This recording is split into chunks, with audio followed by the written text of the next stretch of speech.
अस्सलाम वालेकुम दोस्तों। नबी करीम सल्लल्लाहु अलैहि वसल्लम के दौर में जब कोई वबा आती या कोई परेशानी छा जाती तो आप सल्लल्लाहु अलैहि वसल्लम सहाबा कराम को सदका करने का हुक्म देते। हज़रत अली करमुल्लाह वजहुल करीम ने फरमाया, मुसीबत से पहले सदका दे दो ताकि मुसीबत सर ना उठा सके। सफ़र के महीने में 2 सदक़े ज़रूर करना, क्योंकि सफ़र के महीने में 2 सदक़े करना अल्लाह को बेहद पसंद है। जब अल्लाह ताला के पसंदीदा काम किए जाएं तो अल्लाह ताला बहुत ज़्यादा खुश होता है और इस इंसान को खुशहाल कर देता है। तो क्या आप खुशहाल होना चाहते हैं? अगर हाँ तो फिर सफ़र में ये 2 सदक़े ज़रूर कीजिएगा। वो 2 सदक़े ये हैं। मोहतरम सामीन नाजरीन, जब हम साल के महीनों की बात करते हैं तो अक्सर लोग मुहर्रम को अज़मत वाला, रबीउल अव्वल को मिलाद का, रमज़ान को इबादत का और ज़ुल्हज्जा को कुर्बानी का महीना समझते हैं दोस्तों। लेकिन एक महीना ऐसा है जो नहायत खामोशी से गुज़रता है, जैसे इसका कोई मुकाम ही ना हो। हालांकि इस महीने में अल्लाह के महबूब बंदों ने ऐसे राज छुपाए हैं जो अगर खुल जाएं तो खुशियां बरसने लगें। जी हाँ, हम बात कर रहे हैं सफ़र के महीने की। इसी महीने के बारे में बहुत सी बदगुमानियाँ आम हैं, बहुत सी रिवायात गढ़ी गई हैं। लोगों ने इसे मनहूस समझा, आफ़तों का वक़्त कहा, लेकिन असल में ये वो महीना है जिसमें अगर 2 सदक़े किए जाएं तो इंसान की ज़िंदगी बदल सकती है और ये वो अमल है जिसे अल्लाह ताला बेहद पसंद फरमाता है। आइए ज़रा इस बात को समझने की कोशिश करें कि सफ़र के महीने में 2 सदक़े ज़रूर करना, क्योंकि सफ़र के महीने में 2 सदक़े करना अल्लाह को बेहद पसंद है। इस जुमले में ऐसा क्या राज है जो इंसान की तकदीर को बदल सकता है? देखिए, सदका सिर्फ़ एक माली अमल नहीं बल्कि रूह की सफाई का अमल है। नबी करीम सल्लल्लाहु अलैहि वसल्लम ने इरशाद फरमाया, सदका बला को टालता है, और एक और मौका पर फरमाया, सदका कब्र की गर्मी को कम करता है। अब तसव्वुर कीजिए कि जब अमूमी दिनों में सदक़े की इतनी तासीर है तो फिर सदका ऐसे महीने में किया जाए जिसे लोग मुसीबतों का महीना समझते हैं तो इसकी तासीर कितनी ज़्यादा होगी। सफ़र का महीना वैसे तो कमरी साल का दूसरा महीना है, मगर तारीख़ के मुताले से पता चलता है कि इसी महीने कई अम्बिया कराम अलैहिस्सलाम पर आजमाइशें आईं, कई जंगें हुईं और कई कौमों पर अज़ाब भी नाजिल हुए। यही वजह है कि अरब के ज़माने जाहिलियत में इसे नहूसे से ताबीर किया जाने लगा, मगर नबी करीम सल्लल्लाहु अलैहि वसल्लम ने साफ अल्फाज में फरमाया कि ना कोई महीना मनहूस है, ना कोई दिन, ना कोई रात, बल्कि नहूसत हमारी नीयतों में है, हमारे अमाल में होती है, ना कि वक़्त में। लेकिन जब ये बात मशहूर हो गई कि सफ़र का महीना मुश्किलात का है तो हमारे बुज़ुर्गान दीन ने इसका तोड़ बताया। इस महीने में सदका किया करो ताकि रब तुम्हारी हिफाजत फरमाए। इसलिए ये जुमला सफ़र के महीने में 2 सदक़े ज़रूर करना, क्योंकि सफ़र के महीने में 2 सदक़े करना अल्लाह को बेहद पसंद है। सिर्फ़ तलकीन नहीं बल्कि ज़िंदगी की हिफाजत का रास्ता है। हम देखते हैं कि लोग जब बीमार होते हैं, बच्चे ज़िद करते हैं या घरेलू परेशानियों में गर जाते हैं तो बुज़ुर्ग यही मशवरा देते हैं, सदका दे दो, क्योंकि सदका वो ढाल है जो आने वाली मुसीबतों को रोकता है। सफ़र में ये मुसीबतें अगर किसी आजमाइश में है तो किसी के लिए तनबिया, लेकिन जो शख्स इन दिनों में 2 सदक़े करता है वो गोया अल्लाह की बारगाह में अपने लिए अमान ख़रीद लेता है। एक सदका अपने माल की बरकत के लिए और दूसरा सदका अपने घर के अमन के लिए। सफ़र के महीने में 2 सदक़े ज़रूर करना, क्योंकि सफ़र के महीने में 2 सदक़े करना अल्लाह को बेहद पसंद है। जब अल्लाह ताला के पसंदीदा काम किए जाएं तो अल्लाह ताला बहुत ज़्यादा खुश होता है और इस इंसान को खुशहाल कर देता है। लेकिन सवाल यह है कि आखिर सदका अल्लाह को इतना पसंद क्यों है और ख़ास तौर पर माह सफ़र में इसकी अहमियत इतनी ज़्यादा क्यों बढ़ जाती है? अगर हम गौर करें तो सदका महज माल देना नहीं बल्कि अपने नफ्स को पाक करने का एक ज़रिया है। नबी करीम सल्लल्लाहु अलैहि वसल्लम ने फरमाया कि सदका बलाओं को टाल देता है। यह हदीस हमें सदका के इस पहलू की तरफ मतवज्जा करती है जो नज़र नहीं आता लेकिन हमारी ज़िंदगी के कई दरवाज़े खोल देता है। सदका देने से ना सिर्फ माल के में बरकत आती है बल्कि रूहानी सफाई भी होती है, गुनाहों का कफ़ारा बनता है और दुआएं अर्श तक पहुँचती हैं। इन 2 सदक़ों में सबसे पहला सदका जो इंसान अपने नफ्स पर, अपने अमाल पर, अपने माहौल पर देता है वो है ज़ुबान का सदका। ये वो सदका है जिसका ताल्लुक़ ना माल से है, ना दौलत से, ना किसी जिस्मानी मुशक्क़त से, बल्कि ये इंसान की ज़ुबान से निकली हुई बातों से जुड़ा हुआ है। एक इंतहाई पकीज़ा अमल है क्योंकि ज़ुबान ही इंसान को बुलंद भी करती है और ज़ुबान से ही इसे पस्तियों में भी गिरा देती है। जब इंसान अपनी ज़ुबान को काबू में रखता है, अपनी गुफ्तगू को नरमी, मोहब्बत और सच्चाई से भर देता है, जब वो किसी की गिबत नहीं करता, किसी पर तोहमत नहीं लगाता, जब वो अपने अल्फाज के ज़रिए किसी के दिल को नहीं तोड़ता बल्कि इसे जोड़ता है, तो वो हकीकत में ज़ुबान का सदका दे रहा होता है।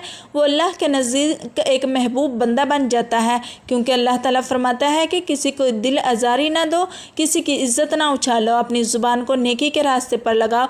और जब माह सफ़र जैसा महीना आए जो आजमाइशों, उलझनों और नफ्सियाती परेशानियों का दौर होता है, तो इस महीने में ज़ुबान का सदका एक रूहानी ढाल बन जाता है। ये इंसान को इन परेशानियों से बचा लेता है जो अक्सर लोगों को बगैर किसी ज़ाहिरी सबब के घेर लेती हैं। माह सफ़र में कई लोग शिकायत करती हैं कि इन पर मुश्किलात बढ़ गई हैं, रिश्तों में दरारें आ गई हैं, कारोबार में बरकत नहीं रही या ज़हनी सुकून छिन गया है। इन सब की जड़ में एक सबब ज़ुबान की बेहतियाती भी हो सकती है। कभी किसी का दिल तोड़ा, कभी किसी की इज्जत पर हमला किया, कभी गुस्से में आकर ऐसी बात कह दी जो पलट कर हमारी ही ज़िंदगी को जहर आलूद कर गई। इसलिए नबी करीम सल्लल्लाहु अलैहि वसल्लम ने फरमाया, ज़ुबान की इस्लाह को ईमान का हिस्सा करार दिया। फरमाया, जो शख्स अल्लाह और रोज़े क़यामत पर ईमान रखता है वो अच्छी बात कहे या खामोश रहे। सफ़र के महीने में 2 सदके ज़रूर करना। ज़ुबान का सदका सिर्फ चुप रहने में नहीं बल्कि बामकसद और पकीज़ा गुफ्तगू में है। किसी गम ज़दा को तसल्ली देना, भटके हुए को हिदायत की बात समझाना या किसी खामोश दिल के लिए दुआ बन जाना, ये सब ज़ुबान का सदका है। एक बीवी अगर अपने शोहर के साथ नरमी से बोले, शोहर अगर बीवी के साथ मोहब्बत से बात करे, वालिदैन अगर बच्चों से शफ़क़त से पेश आए और हमसाए अगर एक दूसरे की इज़्ज़त करें, तो ये ज़ुबान का वो सदका है जो पूरी माशरत को पकीज़ा बना देता है। और जब सफ़र का महीना हो तो ये अमल और भी अहम हो जाता है क्योंकि इस महीने में शैतान वसवे से ज़्यादा डालता है, ज़ुबान को ज़्यादा बेकाबू करता है और रिश्ते को काटने की कोशिश करता है। सफ़र के महीने में 2 सदके ज़रूर करना। ज़ुबान का सदका एक ऐसा अमल है जिससे हम ना सिर्फ अल्लाह को राज़ी कर सकते हैं बल्कि अपने अंदरूनी नफ्स को भी पाक कर सकते हैं। अगर मुसलमान इस महीने में अहद करें कि वो अपनी ज़ुबान से किसी को दुख नहीं देगा, किसी की पीठ पीछे ग़ीबत नहीं करेगा और अपनी गुफ्तगू को ज़िक्र, दुआ, तौबा और मोहब्बत से भर देगा, तो इसका पूरा महीना खैर व बरकत से भर जाएगा। और यही अल्लाह ताला का वादा है कि जो मेरे बंदों की इज़्ज़त करेगा मैं इसकी इज़्ज़त बढ़ा दूँगा। ज़ुबान के बाद अगर किसी चीज़ का सबसे ज़्यादा असर इंसान की ज़िंदगी पर पड़ता है तो वो दिल है।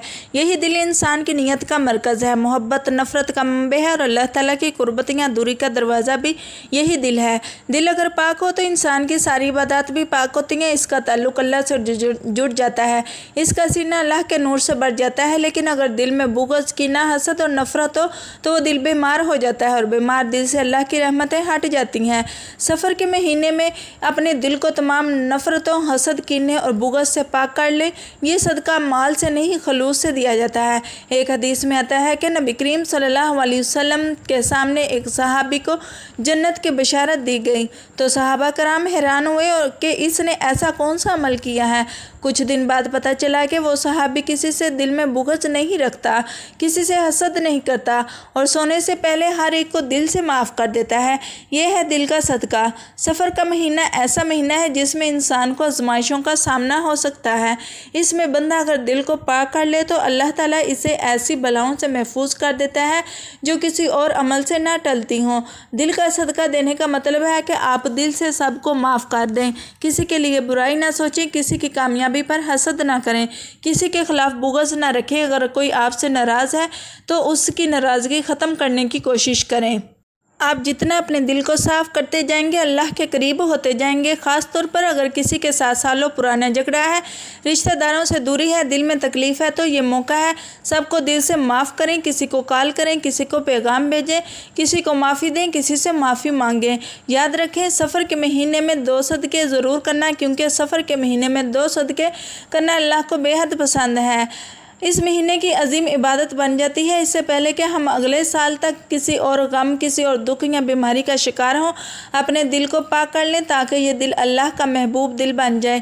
یہ صدقہ نہ صرف ہماری دنیا کو پرسکون کرتا ہے بلکہ ہماری آخرت کو بھی روشن کر دیتا ہے۔ اس مہینے میں دل سے کسی کی برائی نکال دینا، کسی کے لیے دعا کر دینا اور ہر ایک کے لیے خیر مانگنا، یہی ہے دل کا صدقہ اور یہی وہ نیکی ہے جو عرش تک جاتی ہے۔ میرے عزیز بہن اور بھائیوں، جب ہم یہ کہتے ہیں کہ سفر کے مہینے میں 2 صدقے ضرور کرنا، کیونکہ سفر کے مہینے میں 2 صدقے کرنا اللہ کو بے حد پسند ہے۔ جب اللہ تعالیٰ کے پسندیدہ کام کیے جائیں تو اللہ تعالیٰ بہت زیادہ خوش ہوتا ہے۔ صدقہ صرف مال دینا نہیں بلکہ زبان اور دل کو پاک رکھنا بھی ایک صدقہ ہے۔ سفر کا مہینہ جس کو لوگ غلط فہمی اور نحوست سے جوڑتے ہیں، دراصل اللہ کے قرب کا ایک سنہری موقع ہے۔ اسی مہینے اگر ہم زبان اور دل کے صدقے ادا کریں تو ہمارا ظاہر بھی نکھر جاتا ہے اور باطن بھی روشن ہو جاتا ہے۔ جب ایک بندہ اپنے دل میں کسی کے خلاف بغض رکھتا ہے یا زبان سے کسی کی غیبت کرتا ہے تو وہ نہ صرف اپنے نفس کو گندا کر رہا ہوتا ہے بلکہ اپنے نصیب کو بھی برباد کر رہا ہوتا ہے۔ جبکہ اگر وہی شخص دل کو صاف کر دے اور زبان سے خیر پھیلانا شروع کرے تو یہ 2 صدقے رب کو اتنے پسند آتے ہیں کہ وہ اس کے لیے رزق کے دروازے کھول دیتا ہے۔ دل اور زبان کے صدقے سے بہتر کوئی صدقہ نہیں۔ سفر کے مہینے کی روشنی میں اپنے دل و زبان کو رب کی رضا کا آئینہ بنائیں تاکہ آپ کی دعائیں زمین سے عرش تک پہنچیں اور رب خود کہے، میرے بندے کا دل اور زبان مجھے دے دیجیے گا، میں اسے وہ دوں گا جو وہ سوچ بھی نہیں سکتا۔ ماہ سفر میں اگر ہم یہ نیت کر لیں کہ ہم اپنے 2 اہم ترین اعضاء زبان اور دل کا صدقہ اللہ کی رضا کے لیے ادا کریں گے تو نہ صرف ہم خود بہتر ہوں گے بلکہ اللہ تعالیٰ کے محبوب بن جائیں گے۔ سفر کے مہینے میں 2 صدقے ضرور کرنا، کیونکہ سفر کے مہینے میں 2 صدقے کرنا اللہ کو بے حد پسند ہے۔ جب اللہ تعالیٰ کے پسندیدہ کام کیے جائے تو اللہ تعالیٰ بہت زیادہ خوش ہوتا ہے اور اس انسان کو خوشحال کر دیتا ہے۔ یہ بات دل پر لکھ لینے والی ہے کہ جب اللہ تعالیٰ خوش ہوتا ہے تو اس کی رحمت دروازے توڑ کر آتی ہے اور وہ دلوں کی سختیاں مٹا دیتا ہے، رزق کھول دیتا ہے اور انسان کی قسمت بدل دیتا ہے۔ جزاکم اللہ۔